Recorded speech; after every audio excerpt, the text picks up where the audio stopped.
quiero iniciar hoy una serie de estudios que vamos a llevar adelante los días jueves. Es una serie de mensajes acerca de oraciones. Oraciones de orar, ¿no? Distintas oraciones, no sé si llamarle tipos de oraciones que encontramos en la Biblia, pero sí ejemplos de personas en ciertas situaciones y oraciones que ellos han hecho. Estamos haciendo énfasis en que tenemos nuestra oración lema y estamos reflexionando en ella y haciendo énfasis en la importancia de orar, en la necesidad de orar.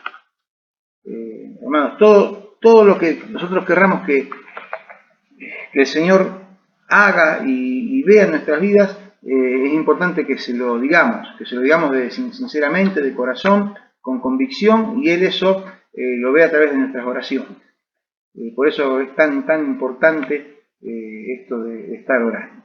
Y así que vamos hoy a ver la primera de estas oraciones, a la cual yo titulé la oración desesperada. La oración desesperada. Y esta oración tiene vínculo. ¿Por qué elegí esta para ser la primera? Bueno, porque esta oración tiene vínculo con una canción que cantamos en la iglesia y que hemos propuesto como una especie de canción lema para nosotros en este tiempo. La canción es La Guerra del Señor. La guerra es del Señor. Y esa canción empieza hablando de Josafat, ¿no? Cuando Josafat fue a la guerra guiando a Judá, y ahí así empieza la canción. Y bueno, esta es justamente la oración que hace Josafat en Segundo de Crónicas, capítulo 20. Segundo libro de Crónicas, capítulo 20.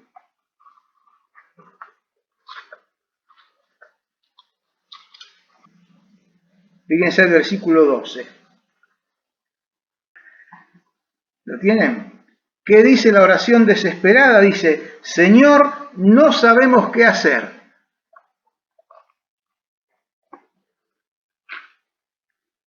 En nosotros no hay fuerza contra tan grande multitud que viene contra nosotros. No sabemos qué hacer y a ti volvemos nuestros ojos. La oración desesperada la llamé yo. La desesperación. Bueno, yo no sé, creo que todos en algún momento hemos tenido un sentimiento de desesperación en la vida, ¿no? La desesperación evidencia temor. Temor a que acontezca algo malo o algo negativo. Nos desesperamos no solamente cuando ese temor aparece, sino también, o más aún, cuando nos damos cuenta de que no tenemos capacidad para resolver esa cosa mala que puede llegar a acontecer, o cuando no tenemos posibilidades o recursos para enfrentar esa situación, que es lo que le pasaba en este caso a Josafat. A ellos se le venía un ejército enemigo encima, un ejército mucho más numeroso, un ejército mucho más poderoso, y ellos no tenían recursos. Se daba cuenta que el ejército que él tenía era mucho más chico, que no tenía forma de enfrentarlo. Entonces, eso es lo que evidencia la desesperación, ¿no? Temor a que acontezca algo malo, temor a que nos sobrevenga algo negativo, la falta de capacidad nuestra para resolverlo o de contar con los recursos o posibilidades para enfrentarlo. Eso lleva a desorientación, eso lleva a inquietud. ¿Se han sentido alguna vez así por algo que en algún momento de sus vidas? Bueno, esos son los momentos de desesperación. Existe un grado de temor que podríamos llamar saludable. Es el temor que actúa como un mecanismo de defensa ante situaciones que son potencialmente peligrosas para nosotros. Yo cuando me subo al techo de casa, que ustedes saben que es una casa de 2 plantas, cuando me subo al techo, que hay como 8 metros de alto, para revisar si no hay rajaduras, esas cosas, cuando me asomo al borde, me asomo con mucha precaución, porque tengo ese temor de, bueno, vaya a ser que me caiga y me haga torta contra el piso, ¿no? Bueno, ese es el temor saludable, ante situaciones que se pueden presentar y que entonces nos llevan a resguardarnos de esas situaciones riesgosas.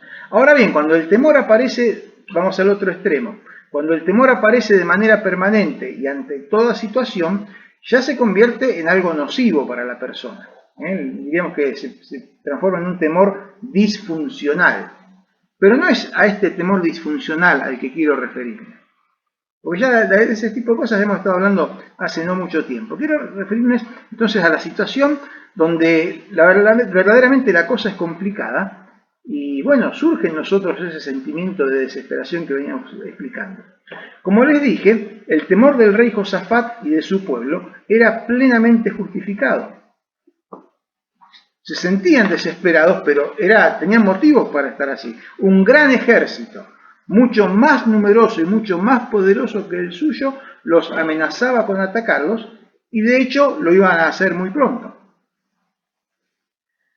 Bueno, todos los seres humanos estamos expuestos a amenazas de distinto tipo. Venimos hablando de eso, ¿no? Venimos hablando de las amenazas porque nuestra oración lema habla de las amenazas. Todos estamos expuestos a amenazas.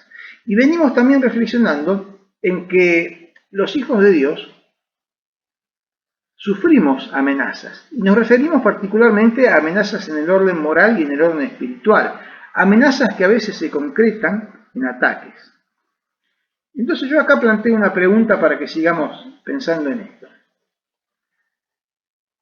Buscar a Dios. Pensemos que nosotros somos personas que hacemos esto que voy a mencionar ahora a continuación, ¿no? Buscar a Dios. Andar en su camino, tratar de hacerlo de la mejor manera. Hacer su voluntad. Eso no bloquea la posibilidad de sufrir este tipo de ataques peligrosos y perjudiciales.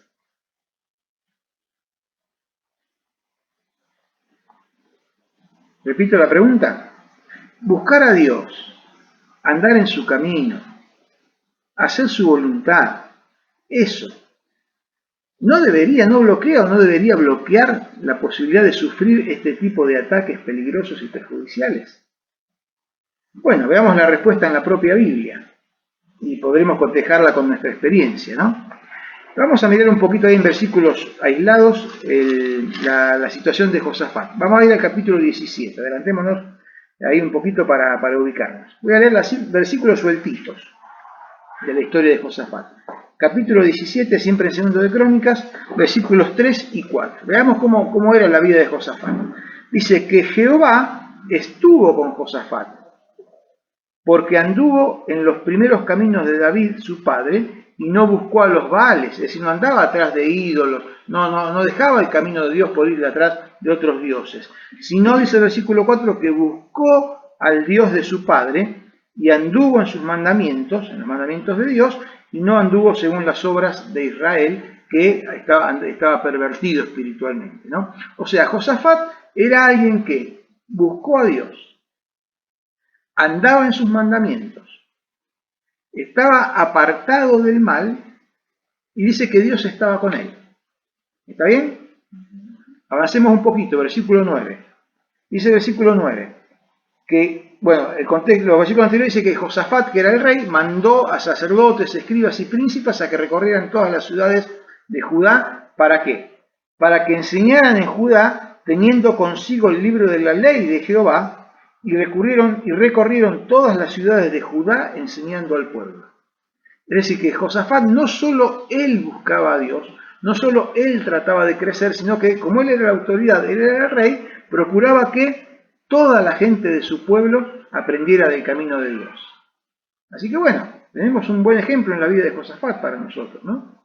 Realmente. ¿Qué dice el versículo 13? Dice que Josafat tuvo muchas provisiones en las ciudades de Judá y hombres de guerra muy valientes en Jerusalén. Tomé este versículo solo, pero es una muestra de que él llevaba una vida ordenada. Él era una persona responsable en su propia vida y en el cumplimiento de sus funciones. Él administraba correctamente lo que le tocaba en mano. Entonces vemos este ejemplo, llevaba una vida ordenada, responsable, administraba correctamente. Tuvo sus errores. Por ejemplo, el capítulo 18, versículo 1, nos dice, tenía pues Josafat riquezas y gloria en abundancia y contrajo parentesco con Acab. Bueno, los que ustedes que conocen más o menos la Biblia, o mucho, saben que, bueno, Acab era un rey pagano.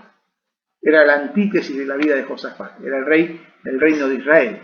Bueno, Josafat tuvo sus errores, como este de hacer parentesco y alianza política con un rey pagano. Y bueno, ahí el capítulo 18 nos cuenta todo lo que pasó, nosotros no lo vamos a hacer ahora, aparte creo que no hace tanto que estuvimos con no me sé atrás con este versículo. Tuvo su costo para Josafat, este error, ¿no? De haber hecho, de haber contraído parentesco y alianza política con un rey pagano, que nos deja también alguna enseñanza para nosotros.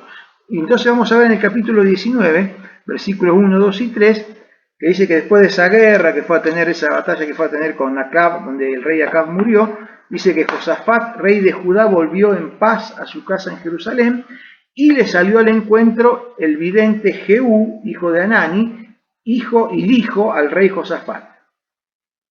Dios, a través de este vidente, de este profeta, le manda a decir al rey Josafat: así que ahora al impío le das ayuda. Se estaba refiriendo a que él había hecho alianza con Acab, ¿no?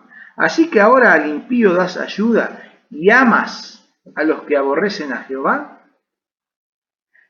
pues ha salido de la presencia de Jehová ira contra ti por esto. Es decir, el Señor se ha enojado con vos por esto que hiciste.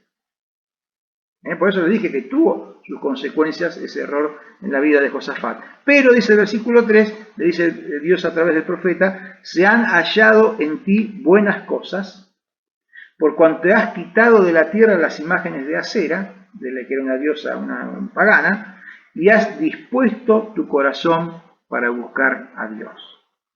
El Señor lo censura por eso que él había hecho, pero ve que más allá del error como todos tenemos, pero su corazón estaba correctamente dispuesto para con el Señor. Y no solo él tenía su corazón correctamente dispuesto, y seguramente se habrá dado cuenta de ese error y tomó nota y bueno, trató de corregirlo.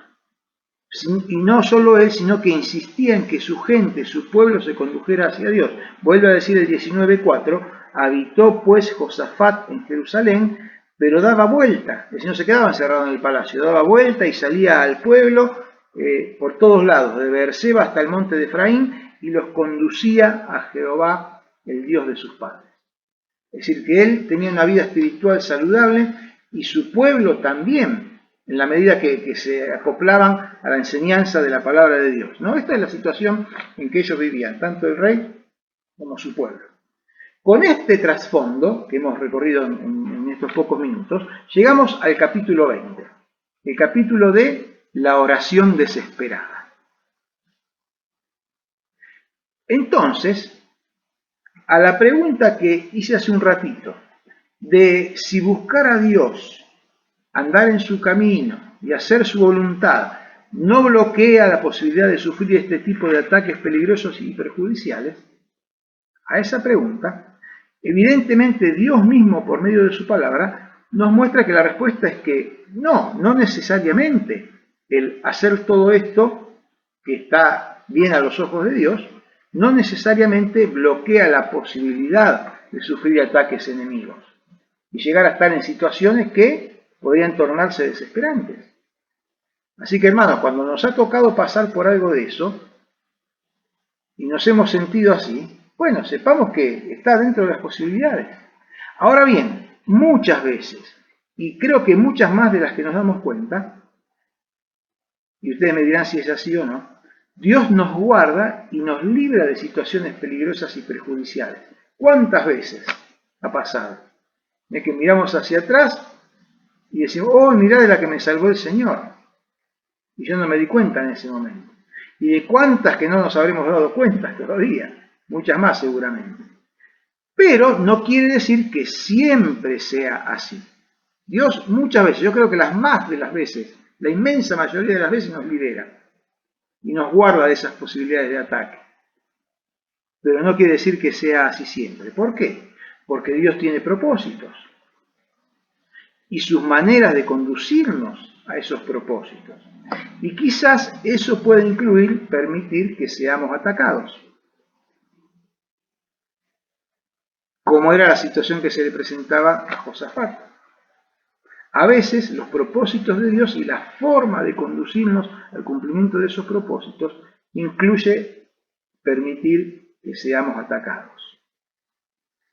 Y en este contexto ocurre el no sé qué hacer. Viene el ataque, viene la situación, viene aquello que vemos como algo malo, negativo, perjudicial, y decimos, ¿y ahora qué hago? No sé qué hacer.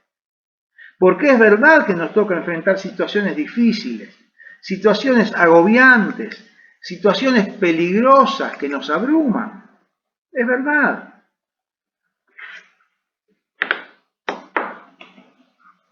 No sé qué hacer. La frase que indica desesperación. No sé qué hacer. Bueno, ¿cómo tratar esto? Hay una propuesta que es muy elogiada por su sabiduría. Y debo reconocer que más de una vez yo la he dicho, porque me parece muy buena. Esa frase que dice que ustedes conocen, si no sabes qué hacer, entonces ¿qué? No hagas nada. ¿Escucharon esa frase? Si no sabes qué hacer, entonces no hagas nada. ¿La han escuchado? ¿La han aconsejado a otro o le han sugerido eso a otros? Bueno, yo creo que posiblemente sí. Si no sabes qué hacer, entonces no hagas nada. Espera. Bueno, déjenme decirles, contarles, porque yo me acordé de esa frase y vieron que ahora uno con la computadora googleé a ver qué dice, quién habrá dicho esta frase, de dónde viene, para tener el contexto, ¿no? Bueno, yo soy mucho de hacer eso. Algunos dicen que esa enseñanza, esa frase, fue pronunciada por Buda. Aunque no está corroborado del todo que él haya dicho esa frase, pero sí, sea así o no, es lo que muchos consideran un gran consejo y alaban esa enseñanza. Bueno, si no sabes qué hacer, entonces no hagas nada, pará la pelota, pará la pelota. Y si bien por lo que estuve leyendo no es posible atribuir específicamente esa frase así dicha a Buda, o sea, no puedo confirmarlo, pero es indudablemente compatible con sus enseñanzas. La enseñanza del budismo tiene mucho que ver con esto. Si no sabes qué hacer, entonces no hagas nada. Que tu mente se tranquilice. Deja que tu mente se armonice. Las cosas fluyan. Esa es un poquito la enseñanza de estas filosofías, que algo estuvimos hablando el domingo en el culto acerca de eso. Si no sabes para dónde ir, no vayas para ningún lado. Si no sabes qué hacer, no hagas nada. Date tiempo. Deja que tu mente se calme, que se acomode. Como dije recién, deja que las cosas fluyan por sí solas. Son grandes palabras. Podemos estar de acuerdo con esto. Como les dije, quizás hasta más de alguna vez le habremos dicho a alguien como una recomendación. Pero claro, resulta que Buda no conocía a Dios. No conocía a nuestro Dios. Y si alguien dio forma de refrán con presunción de sabiduría a algunas de sus enseñanzas y expresó esta frase, tampoco seguramente conocía a nuestro Dios. No tenía ningún tipo de conocimiento, ni de relación, ni de experiencia con Dios. Porque en la Biblia encontramos una recomendación distinta. A pesar de que a nosotros nos parezca sabio, eso de decir, si no sabes qué hacer, no hagas nada, en la Biblia encontramos una recomendación distinta. Josafat nos cuenta su experiencia basada en su conocimiento y su relación con Dios y nos da una recomendación muy distinta, que está en el versículo 20, el que leímos al principio de todo. ¿Qué dice este versículo? Segunda Crónicas 12, versículo 12. Oh Dios nuestro, ¿no lo juzgarás tú? Es decir, Dios tendrá una apreciación correcta de la situación y sabrá verdaderamente qué hacer. ¿Qué sigue diciendo? Porque en nosotros no hay fuerza contra tan grande multitud que viene contra nosotros. No sabemos qué hacer. Y volvemos a ti nuestros ojos. No sabemos qué hacer y volvemos a ti nuestros ojos. ¿Es distinto o no es distinto a decir si no sabes qué hacer, no hagas nada? Josafat nos dice, si no sabes qué hacer, volvé tus ojos al Señor. Orá. Es lo que llamé la oración desesperada. Josafat nos enseña, si estás desesperado, si sentís que la situación te supera, si no sabes qué hacer, vuelve tus ojos y míralo a Dios. Así que hermanos, no digan más, si no sabes qué hacer, no hagas nada.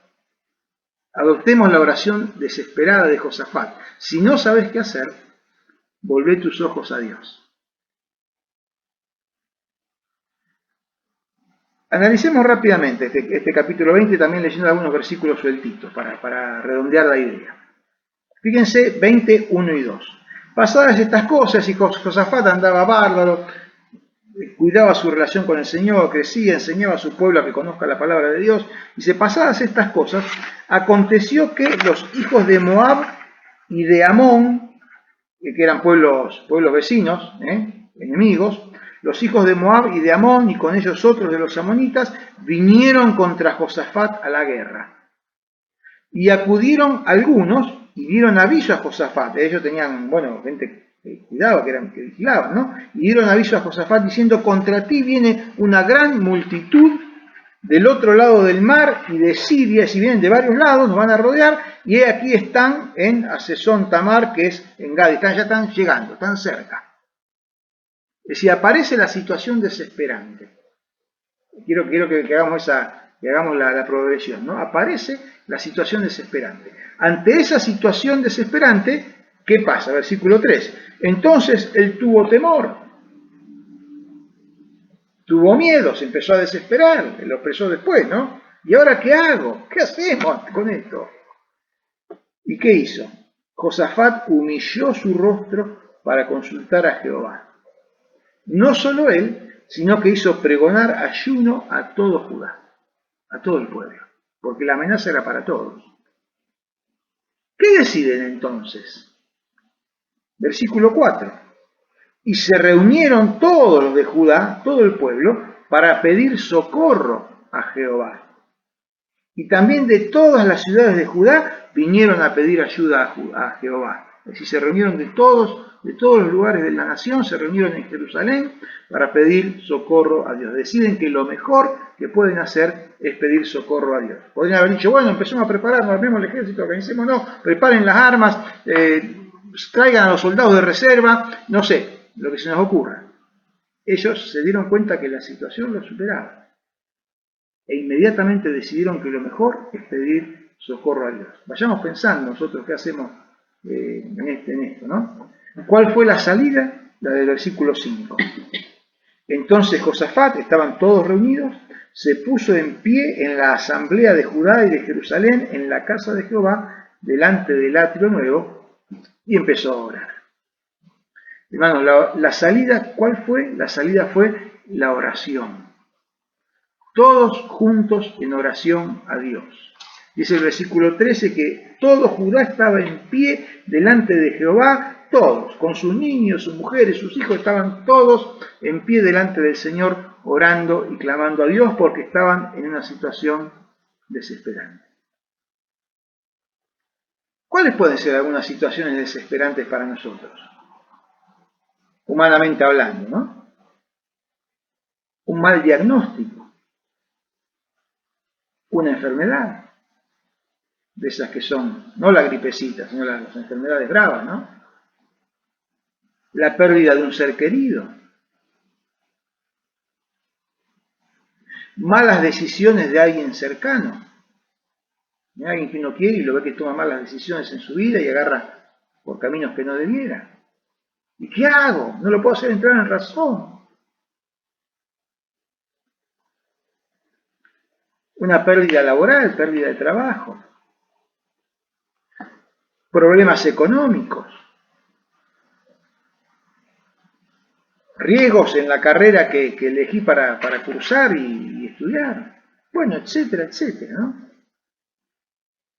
Algunos ejemplos de situaciones desesperantes. Situaciones que se dan, bueno, una amenaza de bomba en la escuela. La desesperación y el temor habitualmente paralizan. No sé qué hacer. No hagas nada, nos dice el mundo, ¿no? Si no sabes qué hacer, no hagas nada. Pero la mirada puesta en Dios moviliza. Hermanos, acuérdense de esto. La desesperación y el temor paralizan. Pero la mirada puesta en Dios moviliza. La oración moviliza. ¿Qué moviliza? Dos cosas moviliza. Por un lado, moviliza a los involucrados, a los desesperados, a los que no saben qué hacer. Al elevar la mirada al Señor y clamar a Él, los moviliza. ¿A qué? A tomar decisiones y acciones concretas guiados por Dios y en correspondencia con el actuar de Dios. Fíjense los versículos 15 y 16, 20-15. Acá Dios le está respondiendo a la oración, ¿no? Y les dice: oíd todo Judá y vosotros moradores de Jerusalén y tú, rey Josafat. Jehová les dice así: no teman ni se amedrenten delante de esta multitud tan grande, porque no es vuestra la guerra, sino de Dios. Mañana descenderán contra ellos. He aquí que ellos subirán por la cuesta de Cis y los hallarán junto al arroyo antes del desierto de Jeruel. ¿Vieron que la oración moviliza? Dios le dice: mañana se van a mover, mañana van a ir. Entonces moviliza a los desesperados a tomar decisiones y acciones concretas, pero no a lo loco, no a salir a pegar manotazos para cualquier lado, no, acciones concretas guiados por Dios. Así como Dios les indicó a ellos que al otro día debían ir y debían posicionarse en determinado lugar y después le dice lo que tienen que hacer, Dios nos guía en correspondencia con su actuar. Porque si ustedes vayan, que yo, ¿de quién es la guerra? Esta guerra es mía, dice el Señor. Esta guerra es mía. Yo me voy a hacer cargo. Ustedes tienen que hacer esto y yo voy a hacer otro. Y entonces, por un lado, moviliza a los desesperados, que en oración acuden a Dios.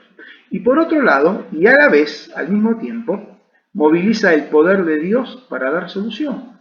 Sí, hermanos, fíjense el versículo 17. No habrá para que peleen ustedes en este caso. En este caso Dios resolvió que intervenía él directamente. No habrá lugar, no tendrán que pelear ustedes en este caso. Párense, estén quietos y vean la salvación de Jehová con ustedes. Párense, estén quietos y vean la salvación del Señor.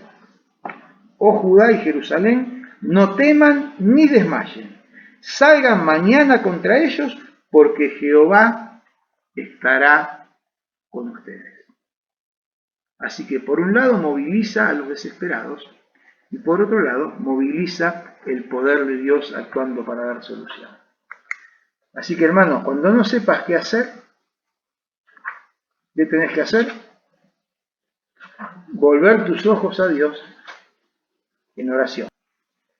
Allí tenemos la oración desesperada, que es la oración de Josafat. ¿Cuántas veces nos sentimos, aunque no hagamos la expresión física, como esos que están ahí, ¿no? ¿Por qué esto? ¿Cómo me vino esto a mí? ¿Y ahora qué hago? ¿Y ahora qué hago? Oh Dios nuestro, no sabemos qué hacer, y a ti volvemos nuestros ojos. Cuando no sepas qué hacer, vuelve tus ojos a Dios en oración. Hacé la oración de Josafat. Hacelo de Josafat. ¿Me ayudan a leer esos versículos? ¿Puede ser? En el orden que están allí, tenemos dos en los Salmos. Acompáñenme a leerlo. Búsquenlo, prendan el micrófono, léanlo. No me hagan seña porque no los veo.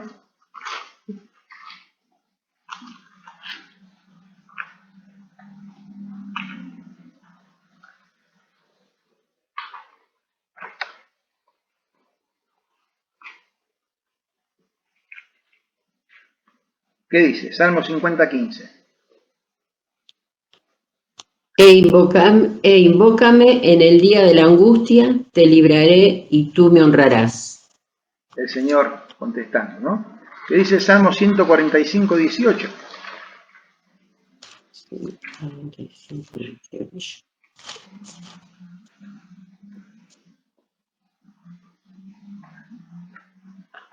Cercano está Jehová. Perdón. Adelante, Teresa. Cercano está Jehová a todos los que le invocan, a todos los que le invocan de veras. Mirá vos. Que dice Jeremías 29, 12 y 13.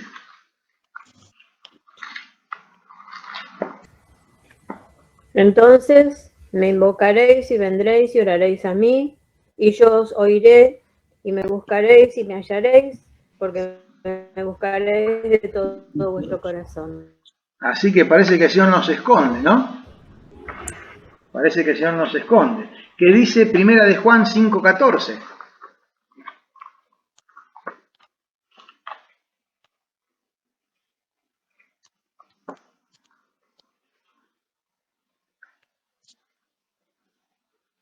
Y esta es la confianza que tenemos en Él, que si pedimos alguna cosa conforme a su voluntad, Él nos oye. Dios no le tiene miedo a lo que nosotros podamos pedirle, ¿no? Mía es la guerra, dice el Señor. Filipenses 4, 6 y 7.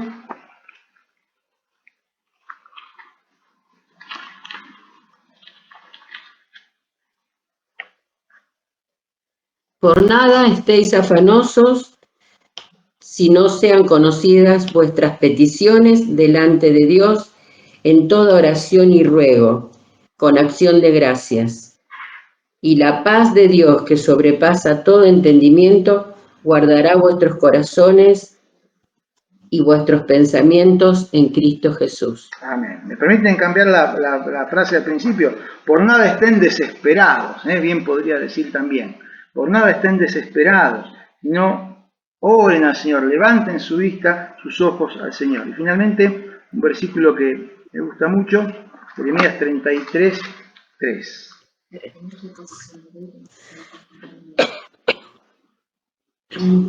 Clama a mí, y yo te responderé, y te enseñaré cosas grandes y ocultas que tú no conoces. ¿Por qué dije que me gusta mucho este pasaje? Porque en otro lado dice que va a responder y nos va a ayudar. Pero acá añade el Señor que detrás de eso hay un aprendizaje para nosotros. Cosas que Él quiere mostrarnos, cosas que Él quiere que aprendamos para crecer, cosas que aprendamos de Él, cosas que aprendamos de su palabra, cosas que aprendamos para poder crecer realmente. Clama a mí, dice el Señor, y yo te responderé. ¿Se imagina a Josafat? Señor, no sabemos qué hacer y elevamos a ti nuestros ojos. Y Dios le dice, clama a mí y yo te responderé y te enseñaré. Así que hermanos,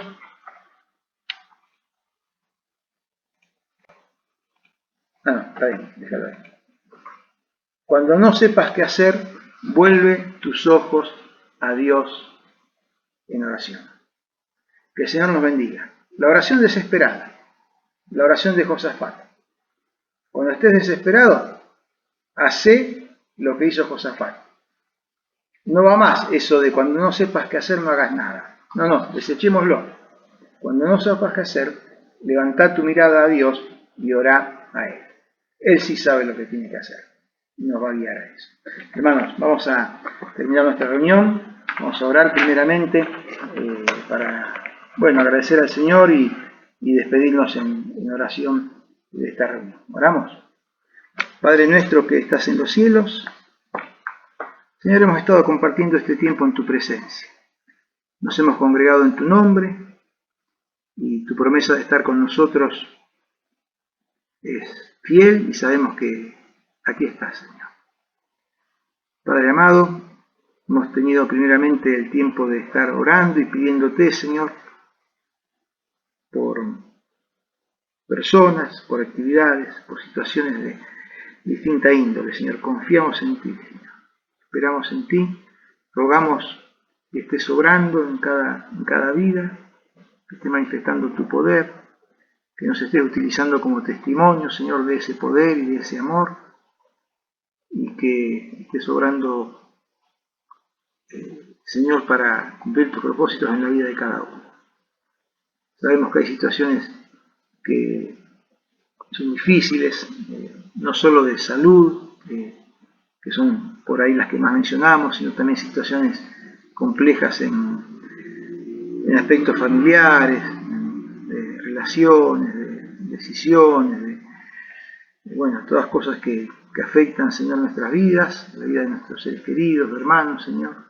Te pedimos que estés interviniendo, sanando, Señor, dando fuerzas. Dejamos ante ti, Señor, todo esto. Padre amado, y te agradecemos porque hoy nos has enseñado lo que tenemos que hacer cuando surgen estas situaciones difíciles, situaciones que a veces nos desesperan, Señor, que no sabemos qué hacer, no sabemos para dónde ir. Bueno, Señor, nos diste una enseñanza hoy. Nos diste la salida, nos mostraste qué hacer. Gracias por Josafat, gracias por esta oración que él hizo, Señor, y que hoy nos es de enseñanza para nosotros. Señor, no podemos contra esto, no sabemos qué hacer, así que elevamos a ti nuestros ojos y rogamos por tu actuar, por tu dirección y por tu bendición, Señor. Te lo pedimos para nosotros en nuestras vidas, pedimos que nos ayudes a tener esta oración en mente, Señor, que tu Espíritu Santo nos haga acordar que esta es la manera de actuar, Señor, ante estas situaciones difíciles y de desesperación. Confiamos en ti, Señor, sabemos que tu obrar fue poderoso, es poderoso y seguirá siéndolo, Señor. Nunca nos has defraudado, Padre. Así que en esa confianza es que venimos aquí una vez más y agradeciéndote porque eres así, Señor, y lo haces así y lo seguirás haciendo. Te amamos, Señor, confiamos en ti, esperamos en ti y te pedimos que nos ayudes a glorificarte en cada experiencia que pasamos, Señor. En el nombre de Jesús, amén.